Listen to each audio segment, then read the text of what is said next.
Hello, everyone. Welcome back to Hang In There. I'm so excited for today's discussion. Joining me is Tara Floersch. She is a licensed, independent clinical social worker practicing therapy at Conscious Healing Counseling in Minnesota. Tara specializes in working with trauma, domestic and sexual violence, and women's empowerment. She truly guides survivors through some of the most challenging chapters of their lives. Before earning her Master's of Social Work, Tara began her journey as an intern at Alexandra House, where she first discovered her deep passion for supporting survivors of domestic and sexual violence. Shortly after that internship, while working at Conscious Healing Counseling, Tara initiated a powerful collaboration with Alexandra House, offering therapy services directly to all participants at the shelter, bridging therapy with the safety of a trusted organization. In addition to her clinical work, Tara also facilitates trainings for other clinicians and professionals on working with domestic and sexual violence survivors, helping to ensure they are understood and receive therapy services that truly meet their specific needs. It's incredibly important for listeners to hear what Tara has to share today. There's real power in information. We're talking about therapy, trauma, and empowerment, and how reclaiming your voice is one of the most powerful forms of healing. Tara, I'm so grateful to have you here today. Thank you for joining me. Thanks for having me. I'm really excited to have this conversation with you. I know survivors have a lot of questions about therapy, trauma, and healing, and you are the perfect person to talk to about these things. Let's start with something that can be really intimidating, therapy. Can you please enlighten us here as to why therapy, along with trauma education, is so essential for survivors? Well, I'm obviously biased because I work in therapy, but I believe that the power of therapy is having someone who is outside of your experiences that helps to make sense of your brain and body's reaction and response to those experiences, which is where the trauma information, I think, and psychoeducation really comes in. There's so much impact on how our brain and body move through the world after experiencing trauma, especially relational trauma. And it can be disorienting. It can add to that sense of shame when we don't understand ourselves and what's going on. And so I think trauma education is so important because it helps to make sense of what's happening for you. It's really confusing because when you're living in it, you don't understand why you're behaving as you do. And there's actual science behind this. There's actually reasons why your body reacts. Yes, absolutely. And it's fascinating. And I want to dig into that. And I think for listeners, it's going to be really helpful. I think a lot of people aren't quite sure what to expect when starting therapy as well, especially if it's their first time. There are many aspects to therapy and what that initial process looks like. Yeah. Maybe we could talk about, what someone could expect in those first sessions and what to know before starting. Absolutely. I think, if you're a person who has the privilege of healthcare and insurance, then that's going to play a factor in who you get to see. So that's something to just keep in mind as you start that journey. But then other things to think about is finding someone who has some awareness of your experience, meaning if you have experienced trauma, making sure that you're going to see a provider who has specific training in trauma-informed care. There's actually a lot of research that shows that the modality used isn't as effective as the relationship built. And so it's so important that you feel like you can, sort of like an interview process, that you feel like you don't have to be committed just because you had an intake session. That if you have a session with someone and you don't feel like, oh, we're just not jiving, that that's so important. And you can just send an email and say, you know what, I think I'm going to go another direction. We in the field know, we can't be everyone's fit that walks in the door, but that is the most important part. Just knowing you have the agency, if you feel comfortable enough to walk away and try someone new. It's a really hard, I think, part of the process because it's so important, but you don't know until you're sitting in a room. So there's almost an element of being okay with, if you are just starting out in therapy, trying a few providers out. And some offer a free 15 or 30-minute consultation. That's a beautiful option. But also because of that, because you can have an intake session and not stick with the person if it doesn't feel right, I think it's so important to know you don't have to share everything in your first session. You get to be in control of what you share and how much you share, how deep you go in every session, but especially in the first session because it's a stranger. And you get to build up that comfortability before you really dive into the stuff that feels sensitive to you. And I think people can be comforted by that expectation being off the table because coming in, your trust is shaken anyway if you're a survivor of domestic abuse or sexual abuse. And you are kind of feeling that out as well. And that's okay. You have that right to say, you know what, I didn't really jive with this person well, but don't give up. Yes. Yeah. And I think that can be such a barrier to keep going and keep trying. Because you could even have 3 sessions with someone that it takes you that long to really realize like, they're just not my person. But absolutely, like every clinician has their own life experience they're bringing forward, their own personality, their own trainings that they've gone to. And so you can walk down any therapy clinic hallway and you're going to get a different experience with every therapist you see. And so just being willing to keep trying because there's so much empowerment, there's so much healing that can be done if you're willing and able to make it through and find that person. That's so true. And try not to get discouraged. I can't say enough great things about my therapist. I've seen her for almost 9 years. Yeah, she's that's amazing. Yes, she's gotten me through so much. I hope people don't get discouraged and really take your advice because there's so much healing to be done. And when you work on it, it's not easy, but it is worth it. Yeah, it's absolutely not easy. And I think, too, knowing that you can look for someone who has specific insight into domestic violence because there are a lot of nuances. Also, like those 2 things would be priority if you are looking for a therapist and have experienced domestic violence, especially because I think there's a lot of misconception that in therapy, if you are in an abusive relationship, the goal is to leave. And that is just not true because there's too many barriers sometimes. And sometimes it's actually less safe to leave than to stay.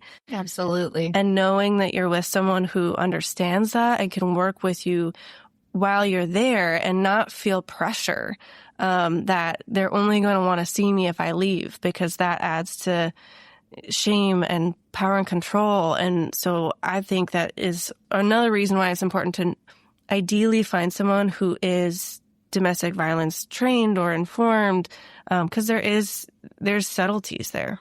And you can find that information on websites.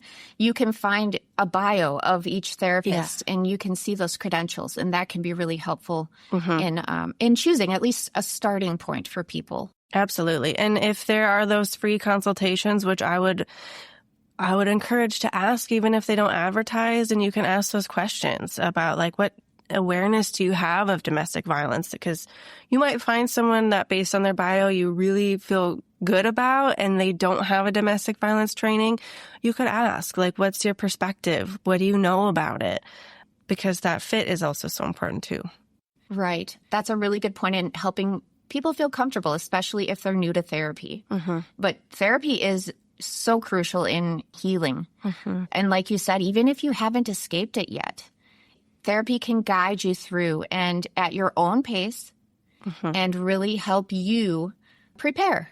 Yeah. And protect yourself. Yeah. And like you said, it doesn't always mean leaving. Leaving is on your own time when you feel comfortable because nobody knows your situation better than you do. Yeah. And I think that's super important for people to always remember that. There's no shame in staying. No, because there's just so many reasons why we stay.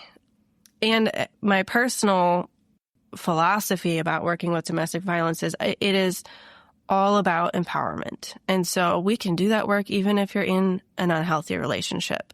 And that is going to have an impact on the relationship and what you decide to do moving forward. But we can't control your abuser. We can just work on you and what your needs are and what's going to feel good for you. And so I really am passionate about that empowerment piece because it is focused on where do we have control? Where do we have power in a system that tends to be lacking? I think that's super important. And I remember being in that situation because I had not left. And I had some worries, though, as a person living in that type of environment with that type of person. Am I safe to disclose information? Are they going to get a hold of my information? The person who was hurting me had the health insurance in the house. Yeah. And I was very concerned that he was going to get a hold of my notes. There were a lot of worries for me. And I just wanted to touch on that. Because the goal here is to help survivors open up. And they're not going to open up if they don't feel safe. No, that's a really good concern to bring up. Yeah. And I run into it somewhat frequently, that there is someone who is in or in the process of leaving an abusive relationship and they want therapy, but their abuser has the insurance and has the financial control. And so, that is just a reality for some. And options that I would look into, I could say local options here would be like sometimes Alexandra House and the collaboration we've built, we can offer pro bono services. We can offer grant-based services. Looking into options like we could think outside the box. It might not be your traditional therapy that you are wanting in that moment. There are like walk-in services where it's free and there's not insurance-based. Now, that probably isn't going to be your domestic violence informed, but they're probably going to be trauma informed. They might know someone who can help you too. Yes, absolutely. Okay.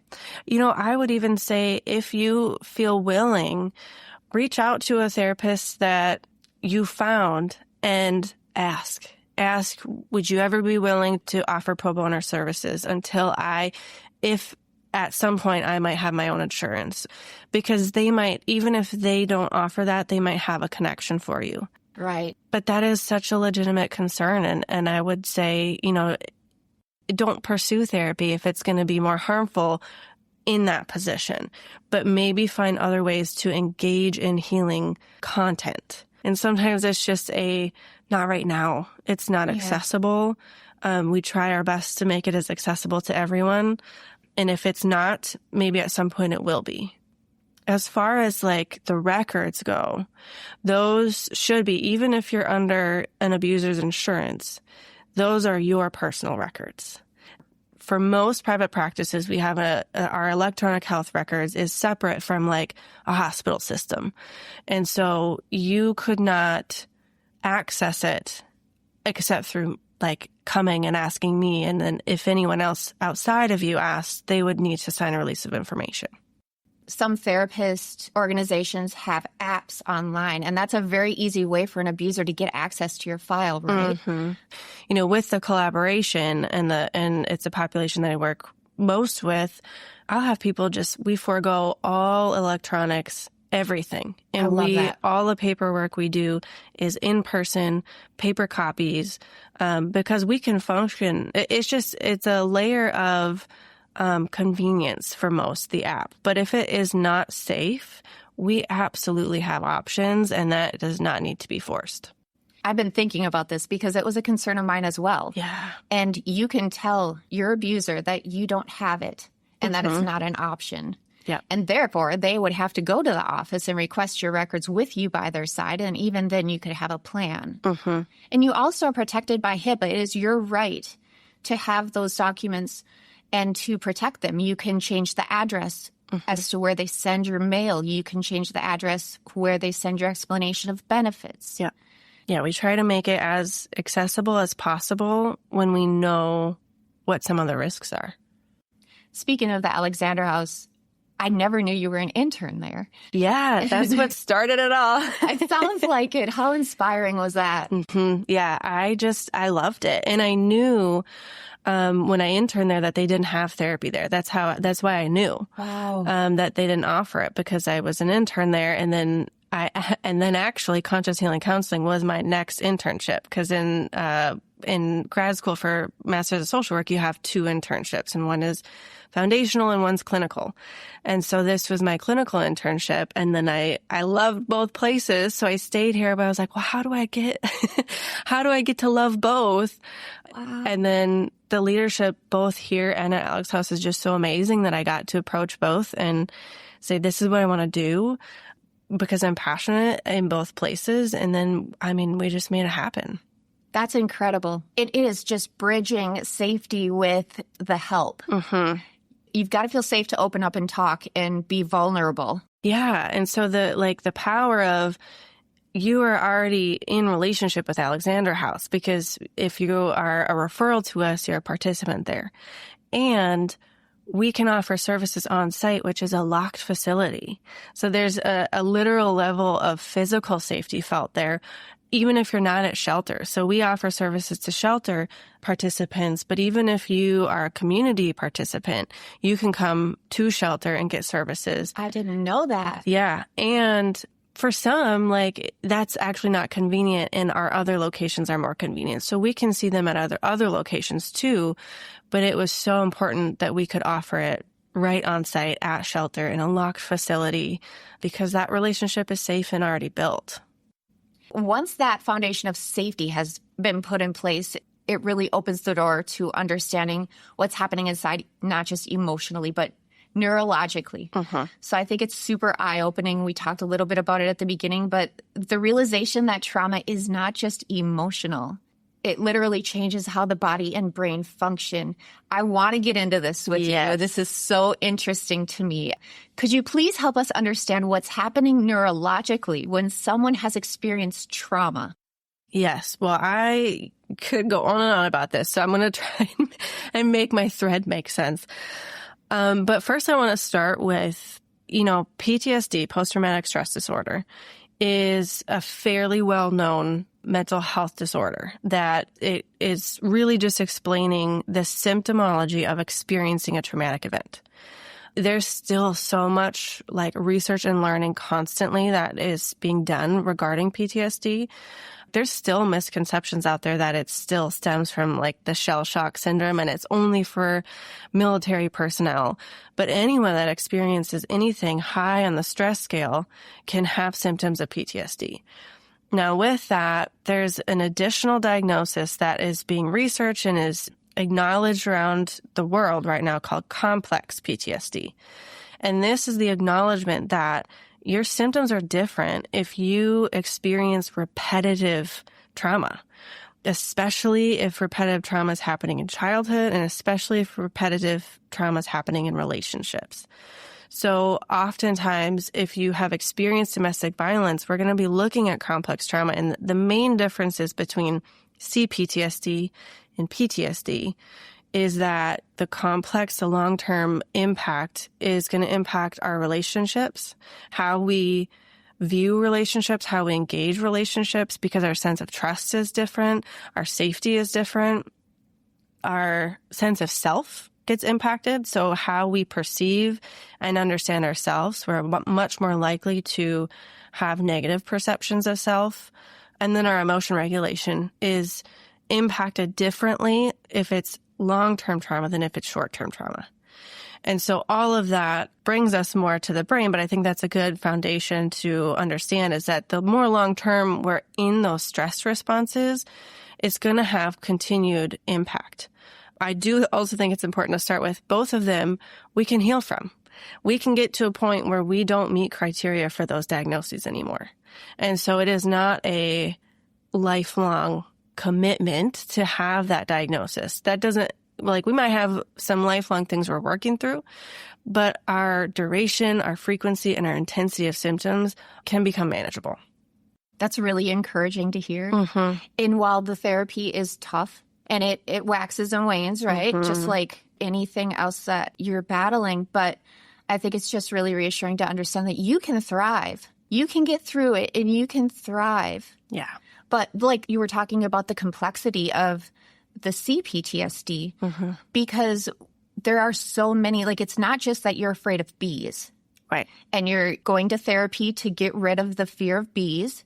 You have all of these memories, these traumatic incidences mm-hmm. in your brain. Mm-hmm. And you're trying to deal with them. And like I've said repeatedly, I don't know when they're going to come up. I could have completely forgotten a memory and something will trigger it and I remember it and then I have to deal with it. And it can be very frustrating, but that's the complexity of the CPTSD. Yes. And so that brings us to, let's talk a little bit about what's happening when we have those responses, even if they're years later. And that's so frustrating. When we are in a survival response, so when we're experiencing a form of trauma, there are 4 responses that we go into. It's fight and flight are the most well known, but there's also freeze and fawn. And those 2 are actually our most common in domestic and sexual violence. So all of them have equal likelihood. There's no choice in it. We don't get to choose I'm going to be a fighter. Right. It is something that happens on a biological, split second reaction to things. And it's all based off of what your brainstem thinks is going to keep you alive the best. So our freeze response is if I think that my best odds of survival is the perception that I'm already dead, I'm already gone, we freeze. And it's classic possum, right? Yeah. It works for the possum. Our brain and body does the same thing. And the fawn response is the most common in domestic violence. And that is a learned repetitive response of, I will be safest if I give them what they want. A quick example is if you get mugged on the street and you give your purse. We don't think in that moment. We don't think about, well, what are my options here? It's automatic. We give the purse because that's our best odds of survival. Sure. It's similar with domestic violence of if there's all these repetitive threats, I know I'm safest if they're happy. I'm safest if they get what they want, and that will be my best odds of survival. All of that happens in our brainstem, which if you imagine kind of a model of a brain or where it's at in your body, that's down at the bottom of the nape of your neck. It's also often called our reptilian brain because it does similar things to a reptile brain. It's reflexive. It is only in charge of sensory input and what to do with that, essentially. So all of our sensory input goes into our brainstem first. So all of our sight, smell, touch goes to our brainstem first, which is purposeful because if you put your hand on a hot stove and had to think about it, you'd get burned before you had to think through the process of why shouldn't I have my hand there? That makes sense. So our brainstem is reflexive and there's no thought process involved. It just tells our body what to do based off of safety and survival. Okay. So think about when we have a stimuli that is activating or triggering is the word that's commonly used. It's a sensory input. And so that sensory input is going to go in that brainstem first, and that is where our brain and body decide whether to go into one of those 4 threat responses. Okay. And then to kind of add to the complications of what is happening in our brain and body, our prefrontal cortex is up in kind of by our forehead space. And that is, when people say oh, your brain's not fully developed till 25, 26. Yeah. That's the part. Because that has our really executive functioning, our problem solving, decision making, our ability to think about cause and effect is all up there. And that's also where we have our concept of time, because that's a concept that we understand up there. And that is the last place that our stuff gets to. So if we think about, I could be 5 years post leaving an abuser. And then I see someone with the same mustache. And that's a visual stimuli that goes through my brainstem first. There's no concept of time in my brainstem. So my stimuli induced brainstem reaction has no concept of that was actually 5 years ago. Because that all happens in our prefrontal cortex, which is the last part of our brain to come online in a moment of trauma. That's why it feels like it's happening right now. Yeah. Yep. And then when we're in those threat responses, it's a whole physical, biological reaction and a bunch of stuff's happening in our brain and body, which includes activating our threat part of our brain. Our amygdala is where we have our sense of fear. And so we're hypervigilant because that's activated. Our thought process is deactivated because that's flooded. That's our prefrontal cortex. Our memory gets stored differently, which is why so many people have like difficulty with memory, whether that's remembering a traumatic event or after complex trauma. Memory in general can get impacted because the way it gets stored is altered when we're in a threat response. And then if we think about, I'm in a threat response most of the day, every day, it's going to impact how we have memory recall, how our memory is stored in our brain. So there really is like a whole trickle effect. That is why I'm so passionate about the understanding of it and the psychoeducation when you've been through it, because it's so confusing.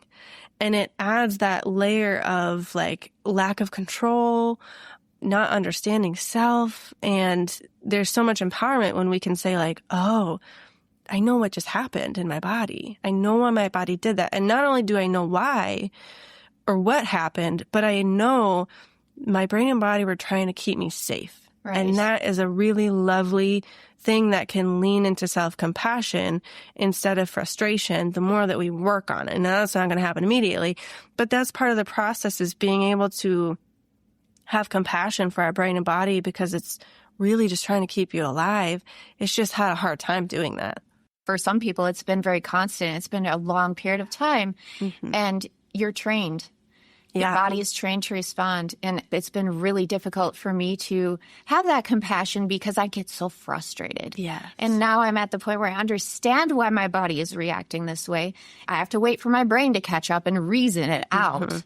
But you have to kind of let that go and not feel ashamed of that, because, man, you survived what was meant to break you. Absolutely. And that's amazing. And we need to give ourselves some credit for that and give ourselves some grace. Yeah. And, you know, one thing that you mentioned, too, is that our brains love pattern. Our brains are built for pattern. So there can become a mixture of trauma response activation and then the patterning. So one of the barriers to leaving can be that change actually feels more unsafe to the brain. And even if your day-to-day experience is very dangerous, but you've lived in that, maybe lifelong, your brain knows what to expect, and there's a sense of calm in that. Comfort. Yeah, comfort. Thank you. There's a sense of comfort in that, and your brain is going to prefer that, which not only makes it hard to leave, but then there's so much work after, because we're trying to unlearn all the patterns. And that's why it's so easy to, you know, people talk a lot about like, well, I'm not going to date for a year because I'm going to just find someone, you know, that's my third boyfriend and they all were abusive. But some of that is just brain stuff, that our brains like pattern, and that pattern felt safe even though it was actually so unsafe. And that's a piece to the statistic of people going back to abusive relationships repetitively, because it does feel comfortable. It feels safer. It feels familiar. And really getting at the root of that and healing at the same time, and really doing some work on that can help, so you're not becoming a piece of that statistic, because it is, I think, 60%.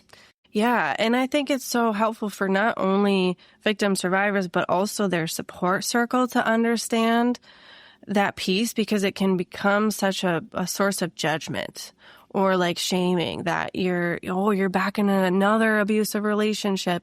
But there's so much discomfort in being in a healthy relationship after what you maybe only know, going all the way back to family of origin, is unhealthy relationships. It's hard and it's dysregulating to be in a safe and healthy relationship, because that hypervigilance kicks on. There's that, like, I hear so often, when's the next shoe going to drop? I can't trust this. And that's part of what therapy is too, is it's likely once a week we're practicing a healthy relationship and we're naming the discomfort in it. We get to talk openly about like how hard it might be, that I'm giving you space, or that we're talking about these things and I'm not judging you for it. And that's the practice. That's the practice of a healthy relationship. I love the word dysregulating, because that's exactly what it feels like. And there's so many pieces of your life that when you leave, you feel And you might not be able to name it right away because you're still healing, you're still adjusting. But even now, for me, 6 years later, I feel very dysregulated in a number of aspects of my life because I have great relationships. I trust people. And there are moments where you have that, oh, wait, what's going to happen? The other shoe's going to drop. Wait, maybe I don't know this person. Maybe. Yeah. And the trust piece is so hard, but it is really dysregulating. I prefer a steady routine. My routine is the same every day, almost to the minute. And that makes me feel safe. There's so much safety in the space that you've built, like, right, where you have that routine. Our brains love pattern and routine, and that predictability equals safety to our brain. So true. And so that can be hard when what's predictable is a lack of safety. And that has a major role in why leaving is so hard. We need to remember and understand, like we spoke about before, that staying doesn't mean weakness. It means surviving the best way we can at the time. And when someone knows it's unsafe, there are many factors that make leaving complicated. Yeah. Emotionally, financially, psychologically. We talked a little bit about the shame that's involved, the fear, obviously. There's usually a large amount of isolation. That brings us to one of the hardest truths about why leaving isn't as simple as it sounds. The body and brain's response to trauma. And I think this leads into why survivors might feel stuck or drawn back to their abuser. And remembering that we need to be kind to ourselves and know that if we stay, we're not being weak. We are surviving the best way we can at the time in our own personal situation. Going back to the brain and body's response to trauma, like, how does that play into a survivor being drawn back to their abuser? Well, so there's a couple things that are typically at play. One of them we've talked a little bit about is that patterning, and that the predictability of the relationships they've known feels actually more comforting and safe, even if it's like quite literally unsafe, but they know what to expect. So for someone, they leave and they don't have contact with their abuser, their hypervigilance kicks in so high because it's like, I don't know where they are. I don't feel safe because I don't know who's walking through the door. I don't know when to expect them to come find me, but I feel like they will. So the predictability of knowing where they are can feel really actually safer. And so that will keep people in it or bring them back to it because it feels more dysregulating actually to leave. And then there's so many social barriers to leaving that also impact our sense of safety and our sense of control. So if we don't have the power over our finances, transportation, housing, insurance, because those are all parts of that power and control wheel, that if they have control over all those things, there's quite literally just social barriers that make it sometimes impossible to leave. But then, right, how does that impact our brain and body and our social support circle if we're not already isolated? Because that can be so frustrating to the people that love us that just don't understand. Right. And then that breeds more isolation. Exactly. It feeds it. And then you're thinking in the back of your mind, oh, maybe he's right. They're judging me. I don't want them to know anymore. I'm going to tell them everything's okay. Right. And there's that protective layer of like deceit almost. Like I don't want them to know the whole truth because then what will happen? We can fear more unsafety again because then what I know to be true right now will be disrupted. And I don't know what that means, but probably it means I'm going to get hurt worse because there's so often threats of if you leave, if you tell anyone, the threats play a huge role in also keeping people there. And other people, most of the time, don't know that's happening, which, adds to that layer of other people not understanding really what's going on. But the other brain and trauma part that really either keeps us in it or brings us back is going into all that inner child work. And for so many people, when we talk about complex trauma, that started when we were younger. And this isn't the case for everybody.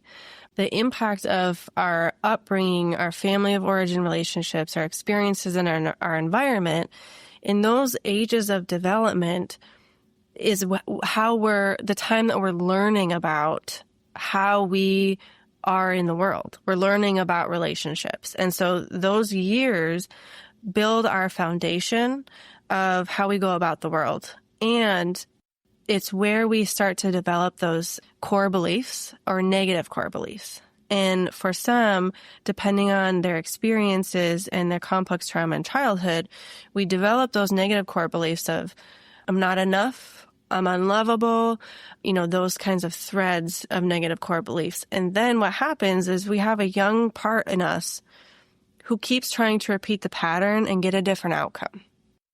And so we keep engaging in the same relationships because we know them. We know what to expect. There's comfort there. And also there might be a young part of us who is trying to repeat that pattern and prove that negative core belief wrong. Okay. It's a cycle. And the older we get, the only person who can tend to our inner parts is us, because we've built that lack of trust. We've built that lack of safety. So I can have someone who meets the needs that my inner child has, but I'm not going to trust it, or there's other parts that are going to step in and be protective layers. And so part of, I would say, the longer term version of doing trauma is getting to that type of stuff, of what parts of you are actually in relationship with these people. What parts of you are getting a need met? Because the need that part had took priority over the lack of safety. Interesting. Mm-hmm. Wow. That runs really deep. And that's why that self-awareness and that work is so important. Yeah. And I love all the work, but I love that part of the work too, because that's where, in an ideal world, and in my practice, the trajectory would look something like we're starting with regulation, because even the psychoeducation can be dysregulating. As empowering as it is, when you're learning more about yourself and you have those aha moments, but then if you have to go back into the relationship, or even if you've left, but you still go back into the world you're living in now, and then you're sitting in it and you're thinking about it. So we start with coping skills, regulation, how to re-engage that brain-body connection that so often gets dysregulated during trauma. And then we do that psychoeducation, which will eventually lead us into that really empowering work of you get to take care of your own needs, running all the way back down to childhood, which is so empowering and compassionate. There's a lot of curiosity in it, but it is really hard. And it is a lot of looking at your life history in a way different perspective. So before we get to that type of work, we got to make sure that we know how to regulate to a degree. Sure. Nobody's perfect at getting or staying regulated. The goal isn't to never have triggers or avoid all the triggers. The goal is to know how to re-regulate when you come in contact with a trigger and try to shorten the duration and intensity of the activation. That's really hard.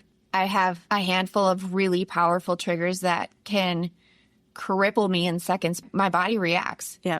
And I'm working on one currently, and it's hard. The specific issue I'm having, this is coming up frequently enough for me to have to tackle it because for my own sake. Yeah, for the functioning and feeling like you're making that progress, which looks different all the time. It's really hard. But how I'm looking at it is I've worked so hard. And just a little bit of exposure therapy that I've done so far, I see a difference. And it's so empowering. It's so hard. Yeah.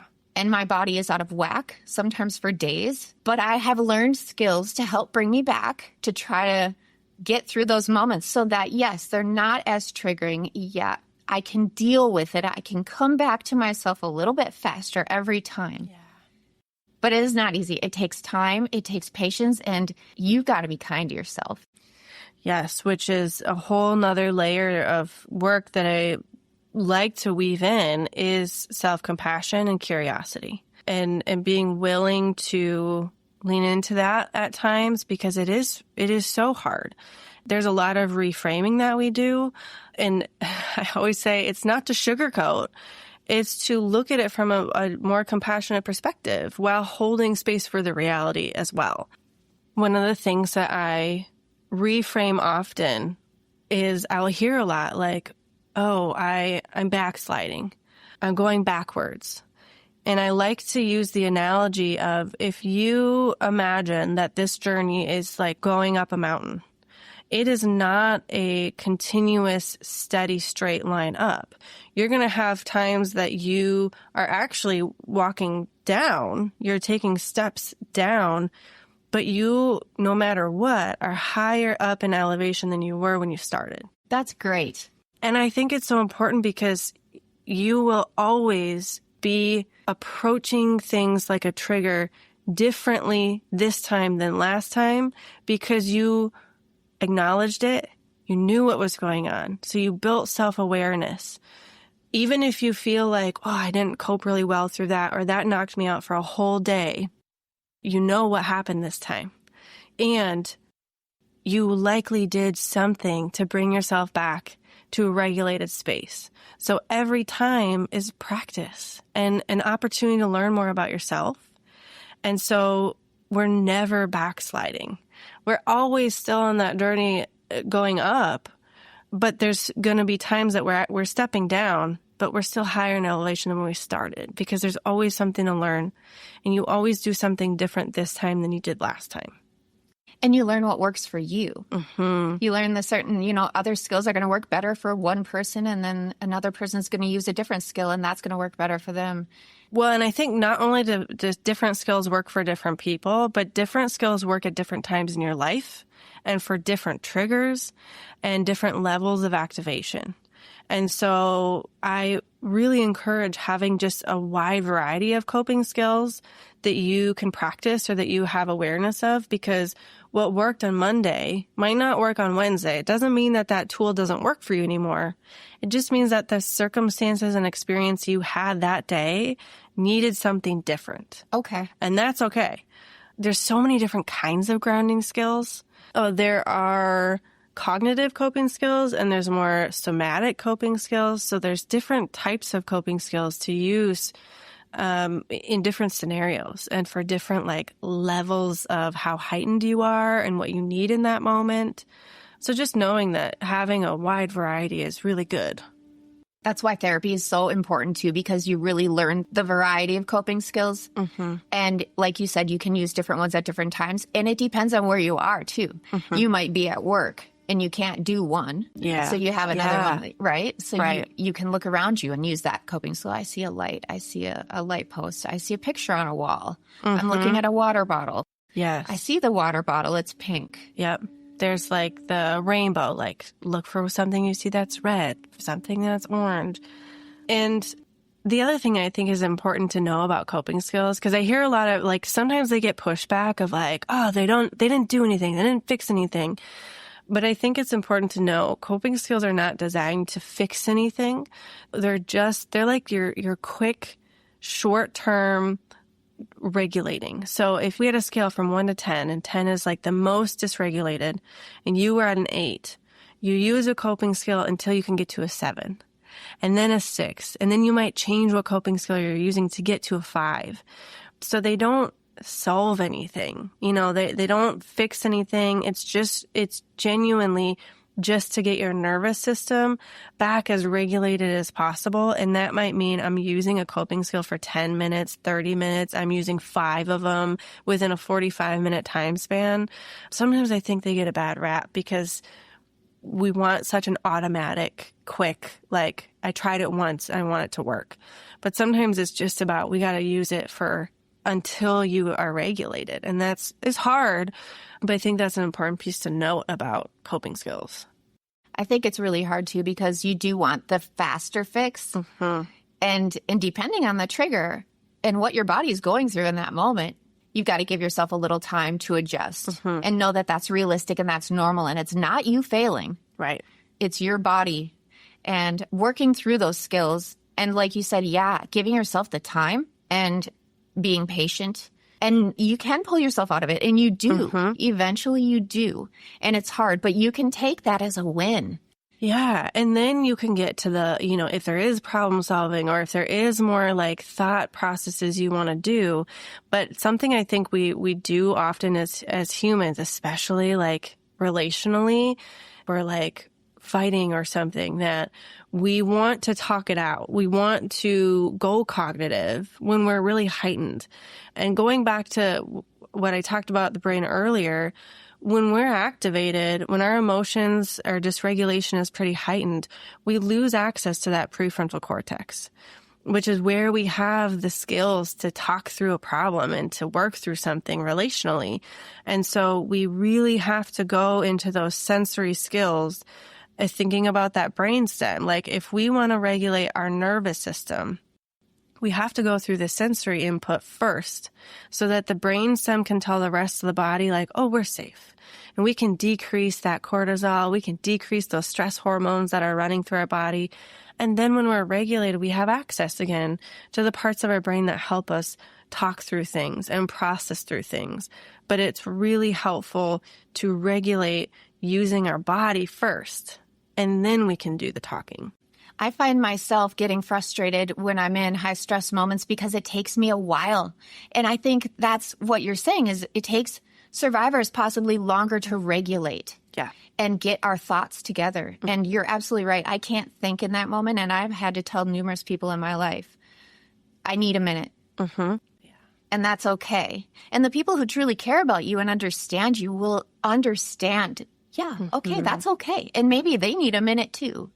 But I think that's super important. That makes sense to me now as to why it takes me a little while to kind of get my thoughts back. It's coming from the back of my head and it's moving forward, and it takes some time. Yep. And then we can roll all that into that like self-compassion and empowerment of like you allowed yourself to take a break. You advocated for yourself. You self-reflected and knew, I need to take a break right now. And asking for that can be so hard, especially if there's people-pleasing threads, which is super common in domestic violence. So there's so much self-compassion and empowerment, even in something that seems as small as I took a break. But that's hard work in and of itself for so many people. It's really hard to advocate for yourself. And I've had to do it at work.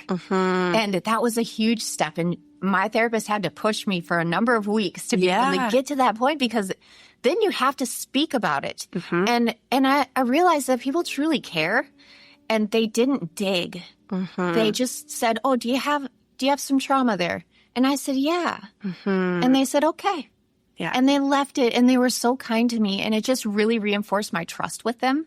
And that's a huge part of that too, because we have trouble trusting and finding people, especially at work or close friends and relatives, who could truly understand while being an advocate for ourselves is a really big step. And I didn't understand how big of one it was, but it helped me.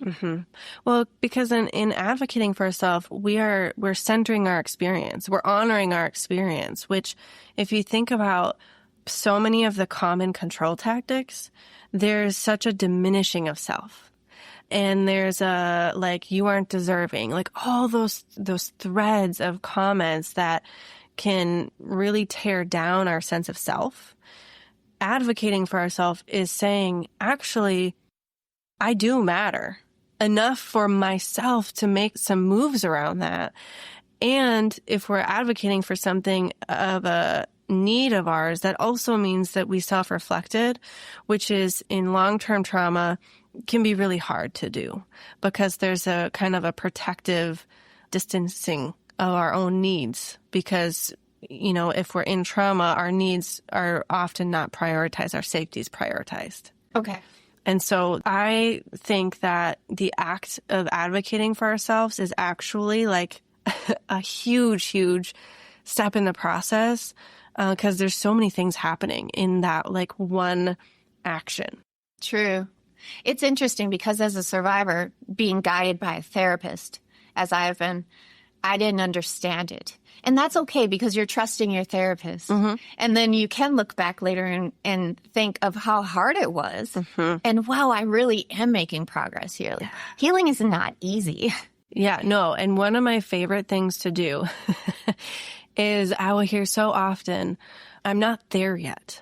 I'm not where I want to be yet. I'm not healed. I'm not as healed as I want to be, which I will often start with, that's a really ambiguous goal most of the time. And one that, because if we don't have clarity on what that is, we will keep throwing the stone down the road. And so I love shifting that to, let's actually look back and see, where were you and how much progress did you make, instead of constantly looking at where you want to be. It just adds to that feeling of, I'm not enough, I'm not doing enough, I'm not good enough. But when we can look back and see like, whoa, actually, look at all the things I can do now that I couldn't before. And that's such a better indicator, or a more empowering indicator of progress and where you're at, because we never know what the future is going to look like or what fully being healed means. Like, that's a really ambiguous thing. Yeah. And it is. It's hard because you're going to deal with these things probably for the rest of your life. But to your point, you can thrive. You can deal with the triggers and you can learn the coping mechanisms and you can get to a place where you can thrive. And it takes some work, but therapists are just so essential with this because I may not know the reasoning behind what I'm doing in the moment, but I can trust that my therapist knows and can direct me. Having even part of a session where you can reflect and say, okay, where were you a year ago? Where were you 3 months ago? Look at what you did. Is super important and empowering, and it keeps you going and it keeps you remembering, I'm making progress. I am, like you said, higher in the mountain than I was before. And healing isn't linear and setbacks are normal. For many, the process of leaving is just the beginning of healing. And we've talked a little bit about healing, focusing on rebuilding and rediscovering who they are outside of the abuse. Let's talk about ways we can rebuild our sense of self. We talked about therapy, support groups, possibly. Yeah, I really love also in tandem with those things, some form of somatic healing, because with complex trauma, there is such a distancing between brain and body, that mind-body connection, for good reason. But think like, the ability to know when you're hungry, when you have to go to the bathroom, when you're feeling emotions, those things become not priority when you're actually thinking about like, how do I act to not get hurt? So building that up could look like there's trauma-informed yoga. There's, some people like things like Reiki because there's no actual physical touch, but it's kind of that energy work. There's a variety of different ways of doing it, but I think building up that connection to your own body is a big step in building that sense of self and reintegrating who you are. And it's trauma informed too. Like that is an element of trauma. And so I like to encourage that in tandem with the emotional work or the more cognitive healing aspects of it. Because there's so many, I'm speaking from a place of the therapy modalities or theories that I find to be most effective in my work with the domestic violence population. And there's other modalities too. And I tend to kind of have a grab bag. Like we do a little bit of cognitive work. We do a little bit of empowering. We do some anchored relational theory, a parts work stuff. But there's other forms of therapy too that could be an option that help build people up alongside all those things. And I think support groups is a beautiful option because it really helps with that isolation piece that is such a common thread in domestic violence is, you get to, in a therapy room, kind of make sense of your own experience and look at it from a different perspective. But to sit with a room of people who have had maybe similar experiences really helps with that feeling of I'm so different, or what happened to me? I can't make sense of this, and something must be wrong with me. But to hear other people's experiences that you're not alone in that experience, and there's there's really common threads in what abusers, the tactics they use, and to make connection with other people who understand you like nobody else can is also empowering in its own way. I love that we're talking about different options here. I would never have known there's trauma-informed yoga. Mm-hmm. I think that's just the beauty of like spreading this message through a podcast, is that you can relay information that other people would never know existed. I'm all about empowerment and instilling hope, and I know that's at the heart of your work too. For those who may be in that early stage of healing or maybe wondering whether therapy could really help, what would you like them to know? Oh, it's hard to pick one thing, but I think I would start with like, it is a type of a relationship, and you have a lot of control in the therapy room. I like to use the analogy of if therapy was like driving a car, you're in the front seat and I'm in the passenger seat. And in our practice, we build a treatment plan together so that you know, like you're the expert on yourself, right? I'm the expert in therapy, but you know yourself better than I do. So I need your collaborative input to build a treatment plan so that we together decide where we're going. And then in that analogy, the treatment plan is like my map. So I can say, hey, we could take a left turn here, but you are driving. So you get to say like, nope, that doesn't feel good right now. We're going to keep going straight. You're never going to be forced to talk about anything you don't want to. You're never going to be forced to try anything. It's all optional, and it is for you. So you get to decide what feels good, when it feels good. I've worked with people for 4 or 5 years, and on year 5, they told me about trauma. And the 4 years building up to that was beautiful, rich work that they needed to be able to be open enough in year 5. Wow. And so you get to drive the car in therapy. You get to practice that sense of empowerment and control every time you walk in our office. And that, I think just taking that first step is going to be one of the hardest. Mm-hmm. And really hearing this, I hope listeners can feel a little more at ease. And I can tell from personal experience, I have control over what I'm comfortable doing, when I'm going to address certain things. Nope, today is not a good day. I don't feel like talking about that. But that's okay, because you have something else you can do. You can take a different turn and go on a different path of healing. It's more about reclaiming your voice and rebuilding your confidence and realizing that healing doesn't necessarily erase what happened, mm-hmm. but it can transform what's coming. Yeah. And, speaking to that, like some sessions are going to feel very different than other sessions. I work with people who, especially if you're still in it, sometimes the power of the therapy hour is just that you are in a space that your nervous system doesn't have to be on high alert, even just for 1 hour out of the week. And that could mean we are playing a board game together, or we are just chit-chatting. I think the other misnomer that we can speak to is that every session has to look like some specific progress, but it all builds on each other. And so not having expectations for yourself when you walk in the therapy room, that something can come of it, even if it didn't feel as like big or like powerful as some other session, there's always work that's happening. Even if you're just talking, even if you're just having a light conversation, that might be what you need that day. Yeah, and you're practicing a healthy relationship if that's new. I would like to touch a little bit more on the Alexandra House before we go. And just if you could share a reminder of the resources and support available through Alexandra House on the therapy side of this, that would be great for listeners. Yeah. So we offer services on site at their shelter. Our referrals come from any participant of any program in Alexandra House. We also, actually starting next week, we are now going to be offering free walk-in counseling for participants in shelter. No cost, no insurance needed. And we are also going to be offering a support group in shelter as well. For shelter participants. So there's a variety of options. So if you go and utilize shelter, we're there free, no insurance needed. If you have used a program of Alexandra House outside of shelter, you can come in and see us on site at their shelter or at any of our other locations. And if you haven't utilized Alexandra House services, but you want a clinician that specifically can work with or has some training in domestic and sexual violence, you can go to our website and fill out a form specific to Alexandra House. Oh, that's beautiful. Mm-hmm. That's incredible work.